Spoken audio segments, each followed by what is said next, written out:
আল্লাহর কাছে আমি তোমাদের কাছে আমার রবের দায়িত্ব পৌঁছায় দেব। হুদ আলাইহিস সালামকে তারা বিশ্বাস করে না, বলল তুমি মিথ্যাবাদী। আল্লাহ তাআলা জানায় দিলেন হুদ তাদেরকে জানায় দেন তাদের উপর গজব আসবে। হুদ নবী বলে দিলেন তোমাদের উপর গজব আসবে।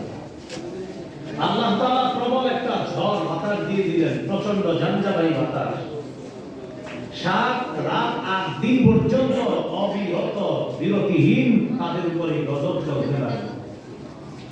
সাখখারাহা আলাইহিম 7 লায়ালিন ওয়া 8 আইয়াম হুসুমান ফাতারাল কওমা ফিহা সরআ কাআন্নাহুম আ'জাজু নাখলিন খাবিয়া। আর জাতিকে আমি যখন ধ্বংস করলাম, আল্লাহ তাআলা বলেন নবী আপনি যদি তাদেরকে দেখতেন, ধ্বংসের পর তাদেরকে যখন আমি ফেলে রাখলাম, যদি দেখতেন দেখলে আপনার কাছে মনে হতো খেজুর গাছের গোড়া সহ উপরে ফেললে কেটে ফেললে যেমন দেখা যায়, আর জাতিকে দেখলে আপনার কাছে কেমন মনে হতো এক একটা খেজুর গাছ কাইটা ফালায় রাখা হয়েছে। আসলে খেজুর গাছ না, আসলে মানুষ, বিশাল বড় বড় একটা। তা আল্লাহ বলেন নবী আপনি কি এটা দেখেন নাই? না না, আসলে আপনি দেখেন নাই নবী, আমি আল্লাহ আপনাকে জানায়া দিলাম, আপনি আপনার উম্মতকে জানায়া দিয়েন, আমি আল্লাহ এই মজবুত জাতিকে ধ্বংস করে দিয়েছি। বড় যুদ্ধটা ছবি দাঁড়াইলে বলুন নবী মিথ্যাবাদী বলছে, হ্যাঁ মাহিন নবীর সাথে অন্যায় করছে। টাকা কই এরপরে আল্লাহ বলেন এখন নিশো ওয়াসামুদাল্লাযীনা জাবুস সাখরা দুটো ছবি তুলে দেন, আমি এটা ধরি। এখানে বড় জোরে উঠবে না, নবী বড় আপনি জোরে দেখেন নাই বক্তারটা উঠবে। সামুদ জাতির সাথে আপনার রব কেমন আচরণ করেছে? সামুদ জাতি কি করতো? উপত্যকা কেটে বাড়িঘর নির্মাণ করতো, মজবুত পাহাড় কেটে তারা বাড়িঘর নির্মাণ করতো। তারা এত শক্তিধর ছিল, তাদের নিজেদের শক্তির বাহাদুরিতে নিজেরাই বলতো মান আশাদ্দু মিন্না কুওয়া, আমাদের চেয়ে শক্তিশালী আর কে আছে? আল্লাহ বলেন আওয়ালাম ইয়ারাউ আন্নাল্লাহাল্লাযী খালাকাহুম হুয়া আশাদ্দু মিনহুম কুওয়া। তারা কি জানে না, তারা কি লক্ষ্য করে না যে আল্লাহ তাদেরকে সৃষ্টি করেছেন, সে আল্লাহ তাদের চেয়ে আরো বেশি শক্তিশালী। এই শক্তিশালী এর বানাইছে কে? আল্লাহ। তো সে আল্লাহ তো আরো শক্তিশালী। সামুদ জাতির নিকট একজন নবী আসছেন, তার নাম সালেহ আলাইহিস সালাতু ওয়াস সালাম। সালেহ নবী তাদেরকে দাওয়াত দিলেন, এক আল্লাহর ইবাদত করো। সামুদ সম্প্রদায় জবাব দিল আমরা তো বাচ্চাকে খোদা মানি। হাতে টানেন। একজনের নাম মকদুদ, আরেকজনের নাম সুয়ারুল, আরেকজনের নাম ইয়াগুস, আরেকজনের নাম ইয়াহুদ, আরেকজনের নাম নাসরুল। এই পাঁচজনকে তারা খোদা মানে। এই পাঁচ খোদার কথা কোরআন আছে।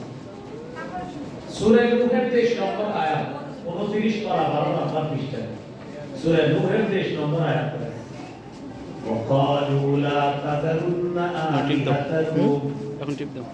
ولا تذرن ودا ولا سواعا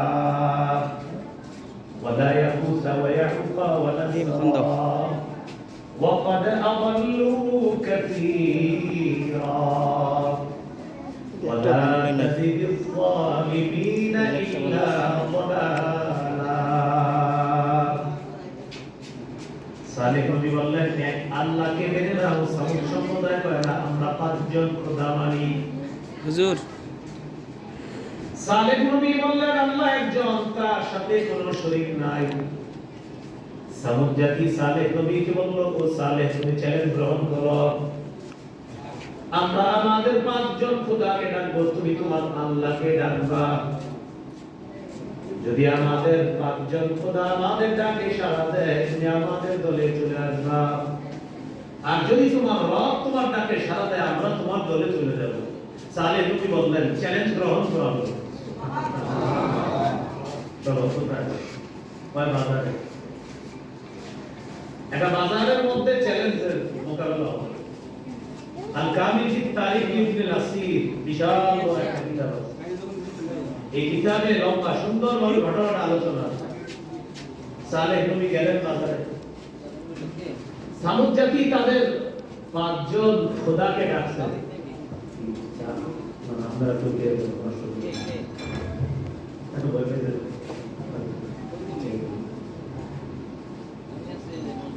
খাবেন কিন্তু আপনার কেউ না খেলে আপনি বাজারে গেছে যাওয়ার পর সামুদ সম্প্রদায় তাদের 5 জন খোদাকে ডাকে। ডাকার পর এই মানুষের বানানো, তারা কেউ ডাকে সাড়া দেয় না। এবার সামুদ সম্প্রদায় সালেহ নবীকে বলল, তুমি তোমার আল্লাহকে ডাকো। সালেহ নবী বললেন, আমি আল্লাহকে এখন যা বলবো আল্লাহ সেটাই মঞ্জুর করবে। সামুদ জাতি বলল, তাহলে একটা কথা শুনো, আল্লাহকে তুমি বলো, আইয়ুরিয়ানা নাকাতান মিন হাদিহিস সাখরাতিল মুনফারিদা, আল্লাহকে তুমি বলো আল্লাহ যেন আমাদেরকে এই পাথরের পাহাড়ের ভিতর থেকে একটা জ্যান্ত মহিলা উটনি বের করে দেখায় দেয়। জ্যান্ত মহিলা উটনি পাথরের পাহাড়ের ভিতর থেকে যেন বের করে দেয়। তো পাথরের পাহাড়, এই পাহাড়ের আলাদা একটা পাথর, বড় পাথর, এটার ভিতর থেকে জ্যান্ত মহিলা উটনি আনবে। সালেহ নবী দোয়া করতে লাগলেন, আল্লাহুম্মা আরিনা নাকাতান মিন হাদিহিস সাখরাতিল মুনফারিদা, আল্লাহ আমাদেরকে একটা জ্যান্ত মহিলা উটনি বের করে দেখায় দেন এই পাথরের ভিতর থেকে। সামুদ সম্প্রদায় পাথরের দিকে তাকায় আছে, তাতামাখাদু কামা তাতামাখাদুল শাবেরা, পাথরের পেট ফেটে নগদ ওই পাথরের ভিতর থেকে একটা জ্যান্ত মহিলা উটনি বের হয়ে হাঁটতে হাঁটতে সামুদ জাতির নিকট উপস্থিত হয়েছে। সালেহ নবী বললেন, ঈমান আনো। সামুদ সম্প্রদায়ের জবাবে বলল, আরেকটু দেখে নিন। তো তোমরা না বললা ঈমান আনো। সামুদ জাতি বলল, সালেহ আল্লাহকে বলো আল্লাহ যেন আমাদেরকে দুধ পান করায়। সালেহ নবী জবাব দিলেন, এটা তো এখনো বাচ্চা আসে নাই, এটা দুধ পান করাবে কিভাবে? মহিলা উটনি ঠিক আছে, তো বাচ্চা আসতে হবে। সামুদ সম্প্রদায় বলল, বাচ্চা না আসুক, আমরা দুধ পান করব। আর তাদের কথা হলো নবীর কিভাবে ঠেকানো যায়। সালেহ নবী বললেন, আল্লাহ তারা দুধ পান করতে চায়, আল্লাহ তাআলা জানায় দিলেন তাদেরকে বলেন তাদের এলাকার বালতি গ্রাম যা আছে সব নিয়ে আসতে বলেন। বাসন কোসল যা আছে তো গ্রাম বালতি নিয়ে এসেছে। সালেহ আলাইহিস সালাতু ওয়াস সালামকে আল্লাহ তাআলা যে মুজিজা সালেহ নবীকে দান করলেন উটনি, এটার দুধ গ্রহণ করলো, তাদের যত পাত্র ছিল সব দুধে চৈচুম্বুর পরিপূর্ণ হয়ে গেল। সালেহ নবী বললেন, ঈমান আনো, আল্লাহকে মেনে নাও। বলল, আমি একটু দেখে নিই। আল্লাহ তাআলা জানায় দিলেন, নবী তারা ঈমান আনলেন। এবার তাদেরকে